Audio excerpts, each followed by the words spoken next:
Good morning, and thank you so much for joining me for Daily Spark with Dr. Angela. I am your host, Dr. Angela Testa. You know what I want to do on my show? I want to enlighten, inspire, and empower you to become your best self. Scripture reminds us that the tongue is a small thing that makes grand speeches, but a tiny spark can set a great forest on fire. And today we want to get you fired up about children's books. That's right. Our children need to not only be literate, but have fun reading as well. My guest today is Richard Belair, and he is out of the Gloucester, Massachusetts area. And I think that one of the best things we can do is get children involved in reading. So I am so excited to have him on the show today. So go on, get comfy, get cozy, get your coffee, get your tea, because we are about to get started. Good morning, Richard. Thank you so much for being on Daily Spark with Dr. Angela. Yes, good morning to you. Thank you very much for having me. I am really excited about children's books because this is one of the things that my mother has always read to the children as part of her community involvement. She's always made reading fun to kind of lift the spirits of the kids and to see the little smiles on their faces when you can see that their imagination is going along on the ride.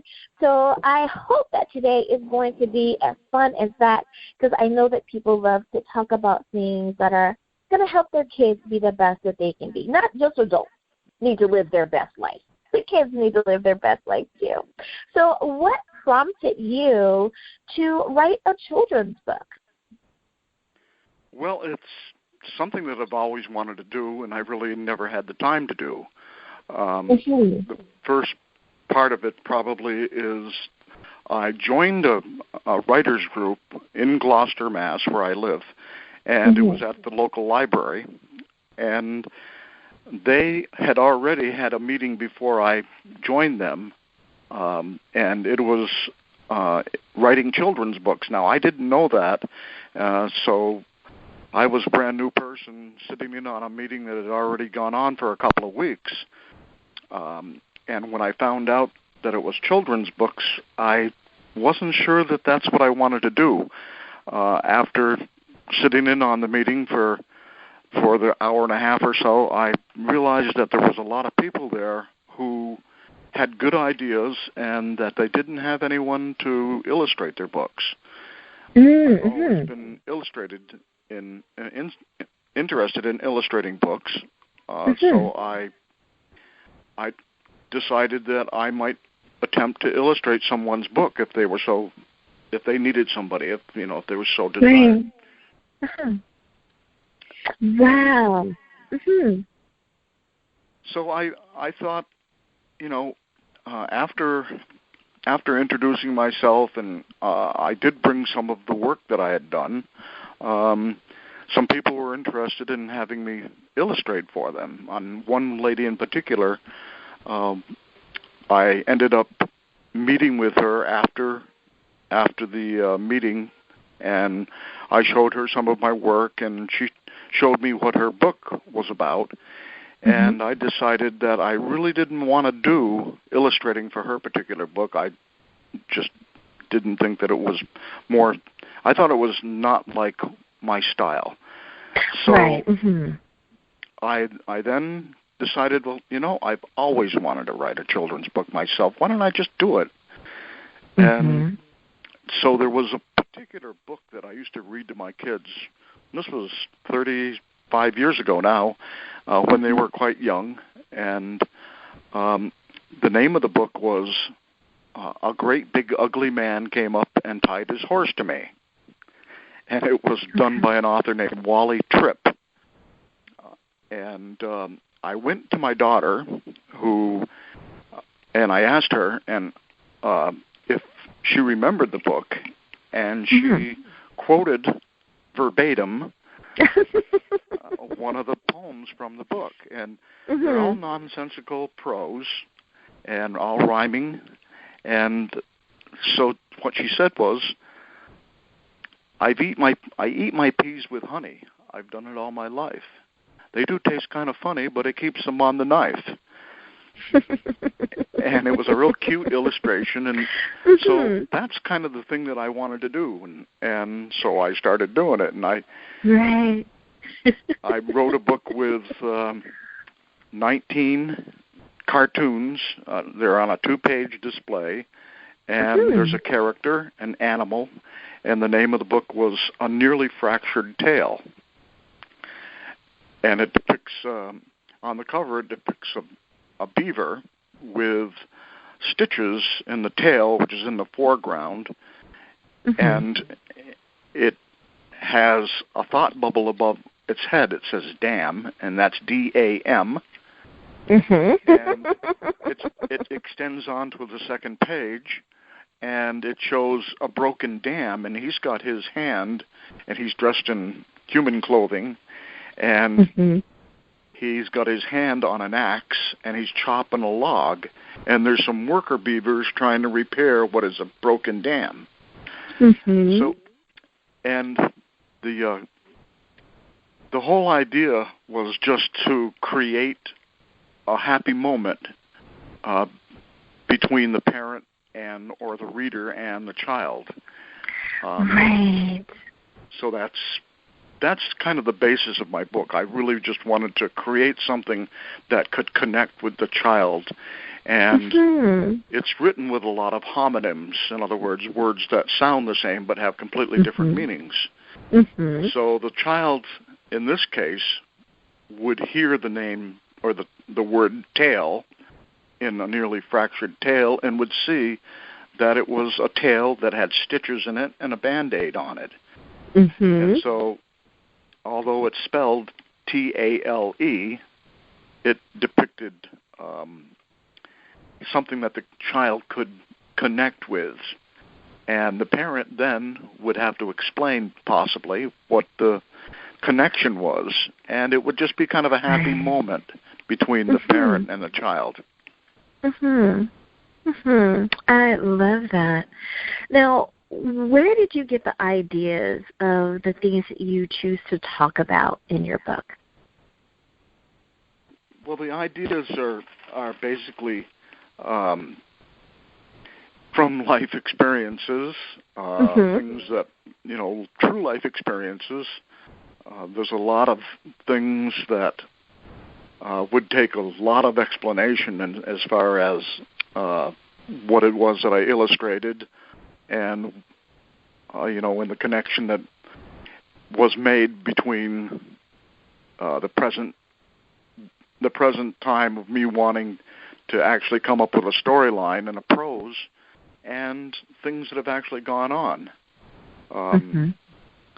So it was a challenge all around, and especially when it came to putting it into prose, because it's more difficult, I think, to write rhyming prose than it is just to write a storyline. And so I found myself continually editing everything that I did, drawing and the prose itself. And it's so funny that you say that, because I think that people think that it's easy to do it, but usually it comes out a little bit corny sometimes, or it's too kind of sing-songy, and it doesn't quite convey the message that you want if it's overly rhymey. So yeah, that is true. I can understand that. Now, you decided to, if I understand correctly, you decided to illustrate your own books. You chose not to have the burden of conveying your message to someone else and getting their understanding or their version of your vision. Is that right? Yeah, for me, I've always liked to draw, and I've drawn caricatures of people. I used to study it on my own for a long, long time, ever since I was a young kid. And I just thought that, I could be the one who could best portray what it was that I was trying to get across to the reader. And I just wanted to really, like I said before, make that connection so that, the child would have a sense of what was going on just by looking at it, because I think reading is really important to do for kids, and I really think that they have so many fears, and I hope that a lot of these stories might be read at bedtime, because I know from my own experience, bedtime was a time where you were going into this dark void, and it was a scary time for a lot of kids. And I thought that this connection might just help settle that a little bit and might make a fun time. And so they'd be able to go into their sleep with just a little bit more ease and relaxation. Such a mindful thought for you to remember not only how you felt as a child, but understanding that that's for kids everywhere, regardless of where you live, because everyone knows that, especially that one hesitant child who really is unsure of what bedtime is going to bring. Like you said, that void that happens and that uncertainty. That was a really great point to make there. Now, for the books that you've written, what is the age group that you were trying to reach? Well, let me ask it differently. Were you trying to write books for a particular age group, or were you really just trying to write a great book, and then there's an age group that you think would fit that book?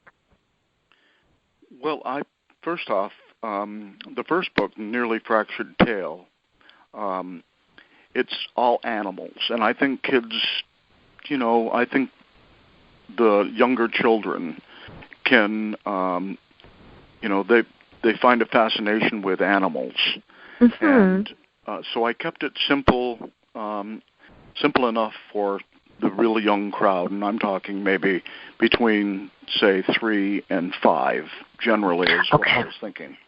And I think that, they have a fascination with animals, first off, and so I put them into scenes where they were doing human things, and it was more geared towards trying to equate what it is that humans do that they can see every day, and what it is that animals might be challenged with in their own little minds, so that it wasn't just, it wasn't a grown-up idea. It was a child's perception.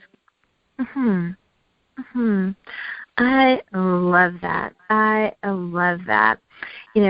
I've always loved the creativity that writers or authors offer, because you have the concept and you have to choose the right words in order for the reader to go along on the journey with you. So I just love how you were creative and mindful at the same time when you were writing the books. That is really awesome. Well, it is almost time for us to go to break, Richard, but I want to make sure that everyone first knows the title of your book, they know where to pick up a copy of the book, but secondly, we're able to follow you online or get in contact with you. What is the best way to do all of that? Yes, you can pick both books up at Barnes & Noble or on Amazon. And you can define them by the title, or you can use my name in order to find them. Alrighty, listeners, now you know where you can pick up a copy of the book. We'll be back. And we are back. Thank you so much for joining me for Daily Spark with Dr. Angela. I'm your host, Dr. Angela Chester. My guest today is Richard Belair, and he is the author of 2 children's books. We just finished talking about A Nearly Fractured Tale, and the second book is Night Pictures Behind My Eyes. And I'd love to hear a little bit more about that book. Richard, can you tell us what is Night Pictures Behind My Eyes about? Sure. The book is basically describing different types of dreams. And some of the dreams I've had, some of the dreams are just made up, and some of the dreams are from other people.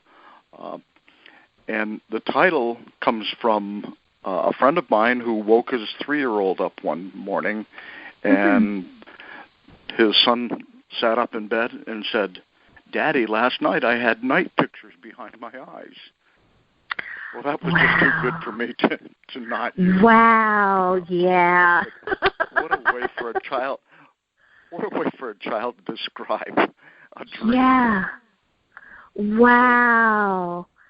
So you have to, like you said, you do have to take that one. You have to use that one because that's awesome. I've never heard it described that way. Mm-hmm. Yeah, I thought, well, thank you, Nicholas. That was the voice name. I'm going to use that. Mm-hmm. So just that alone was a nice connection with what it was that he was trying to convey. Absolutely.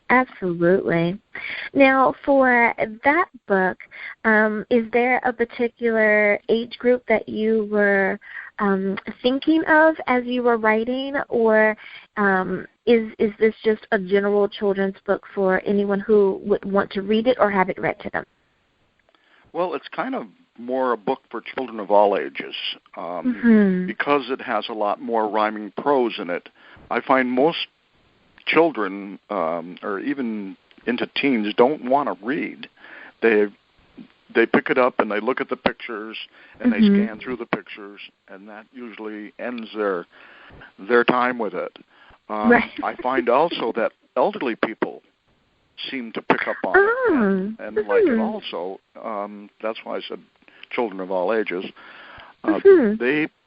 They have certainly had a life of dreams, and so they can relate a lot to whatever the dream might be and how unusual or weird or whatever each dream is.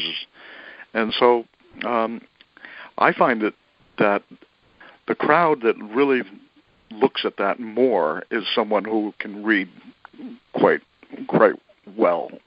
Right. That is so true. I never thought about the other end of the spectrum of children of all ages. So that is true. Now, what sort of when you're writing, what sorts of things kind of prompt you to continue writing on? Like, I know that sometimes we can get to a certain point in a book and the ideas may not flow as quickly or as freely as they were when we were writing before. Is there anything in particular that you do that kind of helps to keep the vision flowing from you? Well, I tend to think about what it is that I'm doing all day long. Do relate a lot to just life experiences, and I pick up on things that I see every day, and I elaborate on that, and I get an idea from that. I've always liked limericks and rhymes, so unfortunately, when I start writing children's books and I start rhyming, I tend to rhyme all day. So I'm kind of walking around with these, with these rhymes in my mind. Right. And so because I'm focusing on what it is that I'm doing at any particular point, I try to change the words to accommodate whatever it is that I'm trying to express at that particular moment. Right. So it's a double-edged sword, kind of. I can imagine. But at the same time, that's probably kind of a cute thing, You go get your coffee or whatever, and folks are like, "Oh, he must be writing today because he's rhyming." So that could be a really kind of cute thing. I like that. Now, if you had to give a piece of advice to someone who is an aspiring author, be it that they've already started writing or the idea has not met paper or laptop yet, what would be some bits of advice that you would give to an aspiring author? Well, it really depends on the subject, and what it is that they're trying to portray. A lot of people have had an idea that they would like to try to write, and I would say that some of the things that I found most difficult are not actually in the writing process itself. It's more in tune with how to publish it. What do I do? Who can I trust? There's a lot of things after the actual writing that I found most difficult. And those kinds of things can be studied and looked into, and there's a lot of information online, and there's a lot of people out there who have written, former authors and such, that can really give you a lot of advice and inspire you. And I also found that if you find somebody who can be your advocate, somebody who is, always, happy to read what it is that you've done and is really, can push you in a direction, because it's easy just to fall back onto the woe is me type of thing. I can't do this. I'm no good at this. And so we have to, as authors, I think people have to really try to find avenues where they feel good about what it is that they're doing. And those advocates are really important. That is so true. That is great. So, Richard, could you have imagined when you were a teen that you would have two published children's books? I had no idea that I was going to publish a children's book at all. One of the things that I did do all through my life, I loved to draw. And so I wanted to gear my life, my career choice, towards something that involved some type of artwork. And when I was probably, I'm saying maybe 13 or 14, I used to hang out at a little luncheonette in the town that I grew up in. And because it was such a small town, a lot of people who came in knew me, maybe through just seeing me on the street or knowing my family, or even that I was a paper boy, and they knew me from that. But the owner used to give me cigarette cartons that were torn open, and told me that I could use them if I wanted to, and I used to draw some of the patrons when they came in, and they would be sitting eating lunch. And she designated one entire wall for me where I used to hang all of the drawings. Now, I did this usually unbeknown to the person who I was drawing the character. And after I was done, I would go over and I'd show them what I'd done. And they'd say, "Oh, wow, you were doing that?" And so anyways, I loved to draw, and I loved the fact that I was getting good rapport from my work. And so I practiced that a lot. A lot of my friends would be off doing whatever they were doing, and I'd sit there and I would draw for hours. And I just loved it. So I've taken drawing very seriously my whole life, and I thought that artwork would certainly be something I wanted to do, but not writing children's book necessarily. I just love how God has a way of taking our joys and our talents and just expanding them and making it so much more than we could ever imagine. That is just awesome, and I love it. Well, Richard Belair, thank you so much for spending time with me here on Daily Spark with Dr. Angela. For the last time, I want to ask you to please remind our listeners, and listeners, listen in, because I want to make sure that you get your copy. Could you remind them, what is the title of your books, where can they pick them up, and how do we get in contact with you or follow you online? Yes, the name of my first book is A Nearly Fractured Tale, and the second book is Night Pictures Behind My Eyes. And both books are available on Amazon and also at Barnes & Noble. And thank you very much for your time. I really appreciate your effort. Thank you for being on the show. And listeners, thank you for tuning in as well. And as always, may God's grace and mercy follow you throughout your day. And may you have great mental health. Until next time, everyone. Bye-bye.